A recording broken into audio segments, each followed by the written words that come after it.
और अब हथकड़ी में बात राजधानी जयपुर की, जहां लोगों को फंसाकर पैसे ऐंठने वाले गिरोह काफी सक्रिय हो चुके हैं। मुरलीपुरा और बजाज नगर पुलिस ने 2 महिलाओं और उनके सहयोगियों को गिरफ्तार किया। ये निवेश के नाम पर लोगों को अपना शिकार बनाते थे और अश्लील वीडियो बना करके लाखों रुपए की डिमांड करता था। आखिर ये पूरा मामला सामने कैसे आया, इस रिपोर्ट के जरिए आप देखिए।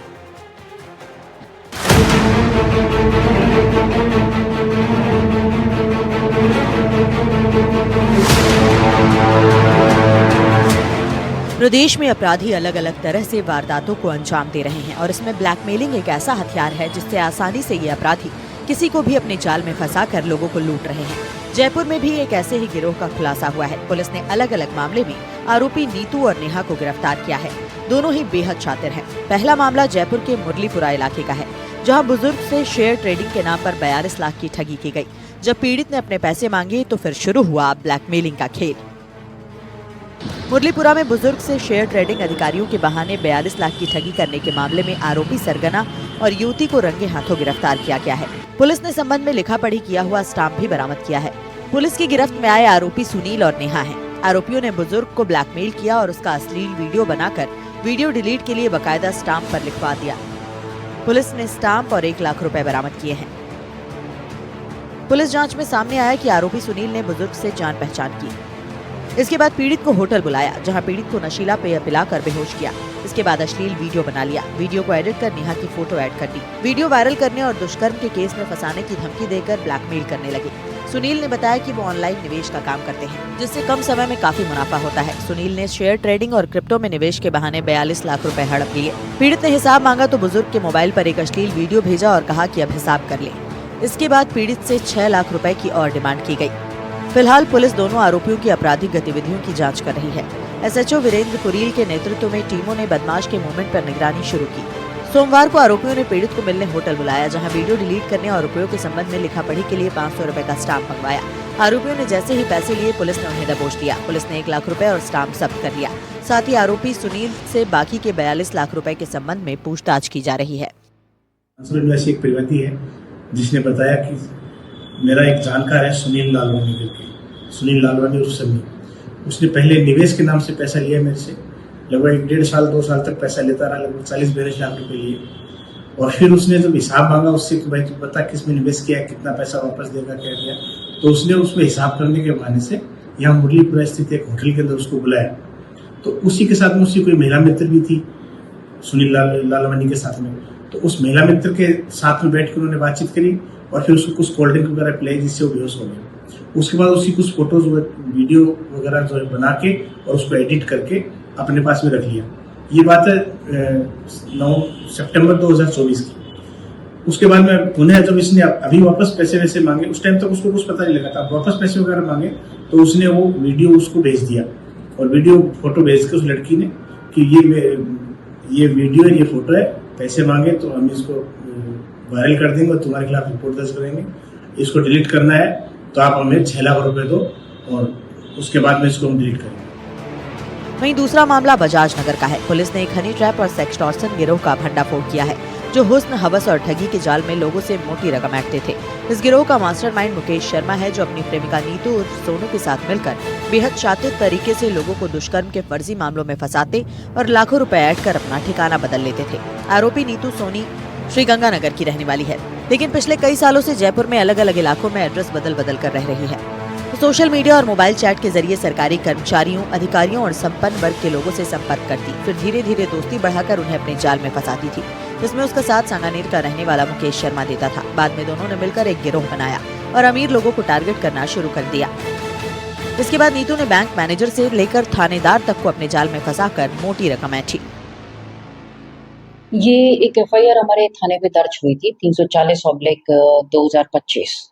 इसमें नीतू सोनी और मुकेश बागड़ा नाम के व्यक्ति के खिलाफ, इसमें 1-2 नाम और थे, उनके खिलाफ ये एफआईआर दर्ज हुई थी, जिसमें आरोप ये लगाए गए थे कि ये पूरा जो गिरोह है मुकेश बागड़ा के नेतृत्व में, ये व्यक्तियों को ब्लैकमेल करके और उनसे पैसा ऐंठता है। इसमें अनुसंधान किया गया, अनुसंधान से तथ्य सही पाए गए, जिस पर नीतू सोनी की और मुकेश बागड़ा की गिरफ्तारी। पुलिस ने बताया कि गैंग के सदस्य पहले सोशल मीडिया पर पहचान बनाते, फिर नीतू सोनी पीड़ित से मीठी बातें करके नजदीकियां बढ़ाती थी। इसके बाद अपने ठिकाने पर बुलाकर अश्लील चैटिंग, फोटो और वीडियो बनाती थी। जब तक पीड़ित व्यक्ति कुछ समझ पाता तब तक बहुत देर हो चुकी होती। गैंग की ओर से ब्लैकमेलिंग और पैसे की डिमांड शुरू हो जाती। राजधानी जयपुर में हुस्न के जाल में लोगों को फंसाकर ब्लैकमेल करने वाला गिरोह सक्रिय है। इस गिरोह में महिलाएं शामिल है और वो लगातार पीड़ितों को अपना शिकार बना रही है। जयपुर पुलिस के 2 थानों ने कार्रवाई की है। पहली कार्रवाई बाजार नगर की है, जहां पर नीतू और उसके सहयोगियों को पकड़ा, तो वहीं दूसरी कार्रवाई मुरलीपुरा की है, जहां पर नेहा और उसके सहयोगियों को पकड़ा। दोनों ही मामले में जो तरीका वारदात है वो सेम है। जो लड़कियां है वो लड़के को बुलाती है, उससे दोस्ती करती है और फिर उसके बाद उसका अश्लील वीडियो बनाती है और अश्लील वीडियो बनाने के बाद शुरू होता है ब्लैकमेल का कांड। और उस पीड़ित से लाखों रुपए मांगे गए थे।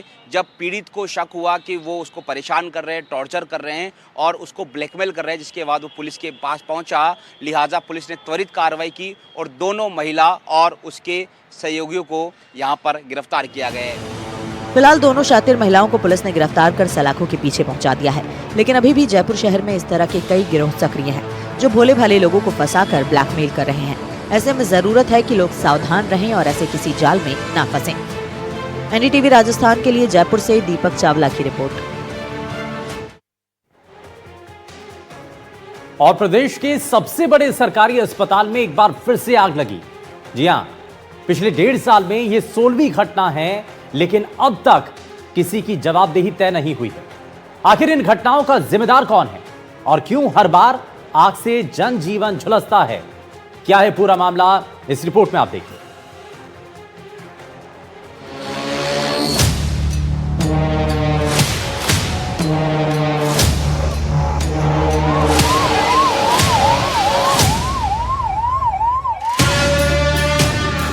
जयपुर का एसएमएस अस्पताल प्रदेश का सबसे बड़ा सरकारी अस्पताल है, जहां इलाज की उम्मीद लेकर आते हैं हजारों मरीज। लेकिन यहां आग अब डर का दूसरा नाम बन चुकी है। पिछले 18 महीनों में 16 बार लगी आग ने सुरक्षा व्यवस्था की पोल खोल दी है। ये आग operation theatre, ICU, OPD, canteen, store room, जहां मरीजों की जान बचाई जानी चाहिए, वहीं हर बार आग की लपटें उठ रही हैं। ज्यादातर आग की वजह बनता है शॉर्ट सर्किट। बेसमेंट से लेकर लैब तक कई बार लपटों ने सब कुछ निकाल लिया, लेकिन फायर सेफ्टी के इंतजाम आज भी पुराने और अधूरे हैं। देखिए, हॉस्पिटल बहुत बड़ा है और आपको जैसे बताया कि हम ऑलमोस्ट विश्व के सबसे बड़े अस्पताल हैं, तो यहाँ पर लोगों का फुटफॉल भी बहुत ज़्यादा है। बहुत सारे लोग आते हैं हॉस्पिटल के अंदर। हमने इस जो छोटे आग के इंसिडेंसेस होते हैं छोटे बड़े, उनको देखते हुए हमने CISF से, जो सेंट्रल सिक्योरिटी फोर्स है, जो एयरपोर्ट की सुरक्षा देखते हैं, उनसे एक सर्वे कराया था 4 महीने पहले। सारे हॉस्पिटल्स का कॉम्प्रिहेंसिव सर्वे कराया। उसकी रिपोर्ट को हम वेट कर रहे हैं, उनसे कम्युनिकेशन में हैं और वो रिपोर्ट आने पे हम उसको पूरा का पूरा मानने वाले हैं। हम लोग इस मामले में बड़े सेंसिटिव हैं और सारे एसएमएस ही नहीं, जितने भी सारे अस्पताल हैं, जो उन सबको फायर सेफ्टी के लिए जो भी नॉर्म्स हैं उनको तुरंत फुलफिल करने के काम है। हर बार घटना के बाद आदेश, जांच और वादे सुनाई देते हैं, पर नतीजे वही शून्य। सवाल है कि इस सिस्टम की खामोशी आखिर कब टूटेगी? जब तक जवाबदेही तय नहीं होती, हर नई लपट सिर्फ अस्पताल ही नहीं बल्कि लापरवाही की जड़ें जलाती रहेगी। जयपुर के सवाई मानसिंह अस्पताल में 16 बार आग लगने की घटना हो चुकी है। मेन बिल्डिंग में ऑपरेशन थिएटर 2 में आग लगी, मेन बिल्डिंग में ही फैकल्टी कक्षा में आग लगी, एसएमएस हॉस्पिटल के GSS में आग लगी, आईपीडी टावर के 9वें फ्लोर पर आग लगी, पुरानी इंक्वायरी में आग लगी, धनवंतरी के ऑर्थोपेडिक ऑपरेशन थिएटर में भी आग लगी, एसएमएस के मेन बिल्डिंग के बेसमेंट में और पुरानी बिल्डिंग के बेसमेंट पुरानी लॉन्ड्री के पास आग लगी। ट्रॉमा सेंटर के बाहर अन्नपूर्णा रसोई में भी आग लगने की घटना हुई। ऑन्कोलॉजी ऑपरेशन थिएटर के स्विच बोर्ड में भी आग लग चुकी है। वांगड़ हॉस्पिटल के कैथ लैब में बैटरी ब्लास्ट होने की वजह से भी आग लग चुकी है। एसएमएस हॉस्पिटल के मेन बिल्डिंग के 3F वार्ड में विंडो के पास आग लग चुकी है। एसएमएस के बिल्डिंग के इमरजेंसी ऑपरेशन थिएटर के बाहर डिग्गी में आग लगी। वांगड़ कैथ लैब में वॉल फैन में आग लगी। ट्रॉमा भवन में रोमन न्यूरो आईसीयू वार्ड में भी आग लगने की घटना हो चुकी है। आग की घटनाओं के बाद भी अस्पताल प्रशासन कोई जिम्मेदारी तय नहीं कर पा रहा है। इतनी बार जांच के बाद भी हालात आज भी वही हैं और लोगों की जिंदगी आग के साए में है। कोई नहीं जानता कि अस्पताल की किस जगह कब आग लग जाए और लोगों की जिंदगी जलकर खाक हो जाए। प्रदेश के सबसे बड़े सरकारी अस्पताल में पिछले 1.5 साल में 16 बार आग लगी और ये आग जो है इसकी मुख्य कारण ये था कि शॉर्ट सर्किट है, जिसकी वजह से बार बार जो है बिल्डिंग के अलग अलग डिपार्टमेंट और वार्डों के अंदर आग लगी है। इसके साथ ही आपको बता दें कि इस आग लगने के कारण जो है कई बार जो है कमेटियां बनाई गई और उन कमेटियों की आज तक जो है कोई भी रिपोर्ट है सार्वजनिक नहीं की गई है। बहरहाल अगर बात की जाए हाल ही के दिनों के अंदर एसएमएस हॉस्पिटल के ट्रॉमा वार्ड के अंदर जो है भीषण आग लगी थी और जिसमें 8 लोगों की मौत हो जाती है और इस मौत के बाद जो है लीपापोती के तौर पे वहाँ के नोडल ऑफिसर और जो कह सकते हैं कि वहाँ के अन्य जो नीचे के जो कर्मचारी होते हैं उनके ऊपर कार्रवाई करके इस पूरे मामले को इतिश्री कर ली जाती है। जयपुर से सहयोगी जसराज के साथ वीरेंद्र सिंह शेखावत, एनडीटीवी। वहीं 9 अक्टूबर को एसएमएस अस्पताल के न्यूरो सर्जरी डिपार्टमेंट के एचओडी डॉक्टर मनीष अग्रवाल को 1 लाख की घूस लेते हुए गिरफ्तार किया गया था। एंटी करप्शन ब्यूरो टीम लगातार डॉक्टर मनीष अग्रवाल से पूछताछ कर रही है और पूछताछ में कई बड़े खुलासे भी हुए हैं। क्या है ये पूरा मामला और क्या बातें इस पूछताछ में सामने आई, जरा इस रिपोर्ट में आप देखिए।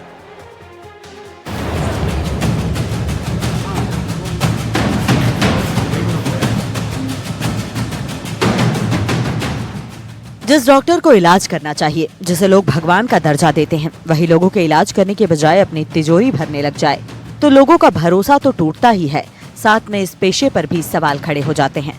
9 अक्टूबर को एसएमएस हॉस्पिटल के न्यूरो सर्जरी डिपार्टमेंट के एचओडी और एसएमएस मेडिकल कॉलेज के additional principal doctor Manish Agrawal को 1 लाख रुपए की घूस लेते हुए गिरफ्तार किया गया था।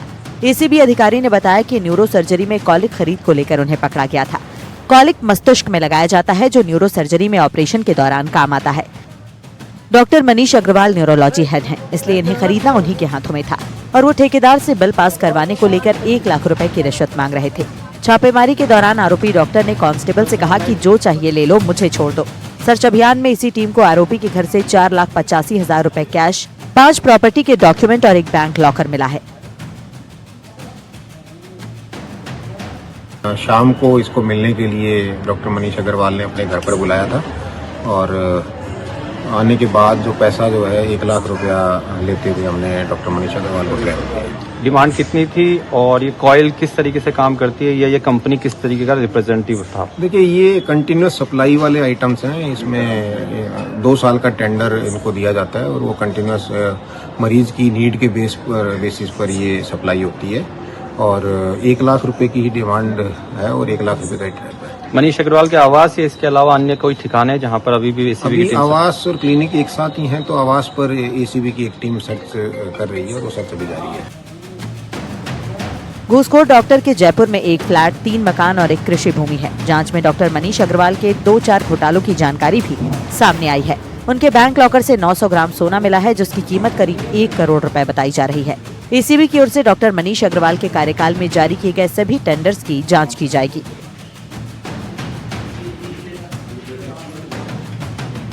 एंटी करप्शन ब्यूरो ने 9 अक्टूबर को भ्रष्टाचार के मामले में एसएमएस के डॉक्टर मनीष को गिरफ्तार किया था। 1 लाख रुपए की रिश्वत लेते उन्हें गिरफ्तार किया था। पूछताछ के बाद कई सारे खुलासे हो रहे हैं। सोमवार को जब एसीबी की टीम उनके बैंक लॉकर पर पहुंची तो उसमें लगभग 900 ग्राम सोना मिला जिसकी कीमत 1 करोड़ रुपए बताई जा रही है। जब एसीबी की टीम उनके घर पर रेड मारने गई तब उनके घर पर केयरटेकर ने रिश्वत का जो अमाउंट है, पैसा है, उसको पास के खाली प्लॉट में फेंक दिया ताकि वो पकड़ में नहीं आए। इसके अलावा एसीबी की टीम ने पूछताछ में अभी तक खुलासा किया है कि आरोपी के पास लगभग जयपुर शहर में 4 से 5 प्लॉट मिले हैं जिसकी कीमत 15 से 20 करोड़ रुपए बताई जा रही है। इसके अलावा उनके बैंक लॉकर से लगभग 1 करोड़ की ज्वेलरी मिली है। इसके साथ ही जब टीम ने रेड मारी तो उनके घर से लगभग 4,80,000 रुपये नकद भी बरामद किए हैं। जो रिश्वत का अमाउंट है वो परिवादी से डॉक्टर ने मांगा था कि कॉइल एक इस्तेमाल होता है जो कि न्यूरोलॉजी एचओडी वो है तो ऑपरेशन होता है तो उसमें मस्तिष्क में लगाया जाता है, तो उसकी बिल पर साइन करने और उसको पास कराने के एवज में 1 लाख रुपए मांगे थे और लगातार डॉक्टर उनको रिश्वत के लिए परेशान कर रहा था, जिसके बाद परिवादी एसीबी के पास पहुंचा और एसीबी ने इस पूरी कार्रवाई को अंजाम दिया। बहरहाल उससे पूछताछ की जा रही है। माना जा सकता है कि पूछताछ में कई और खुलासे होने की संभावना बनी हुई है। सहयोगी निर्मल के साथ दीपक चावला, एनडीटीवी, जयपुर। वहीं प्रदेश में कानून व्यवस्था पर अब सवालिया निशान खड़े होने लगे हैं, क्योंकि जिस तरह से गैंगस्टर समाजसेवी, भामाशाहों और व्यापारियों को धमकी दे रहे हैं और रंगदारी मांग रहे हैं, उसे देखकर यही लगता है कि इन गैंगस्टर्स में खाकी का कोई डर नहीं रह गया। ताजा मामला तब और चिंता बढ़ा देता है जब कुचामन सिटी में गैंगस्टर रोहित गोदारा के गुर्गे व्यापारी रमेश रुलानिया की हत्या कर देते हैं। हालांकि उसके बाद सीकर जिले में पुलिस अलर्ट मोड पर जरूर दिखाई दे रही है, लेकिन अभी के हालात क्या हैं, जरा इस रिपोर्ट में आप देखिए।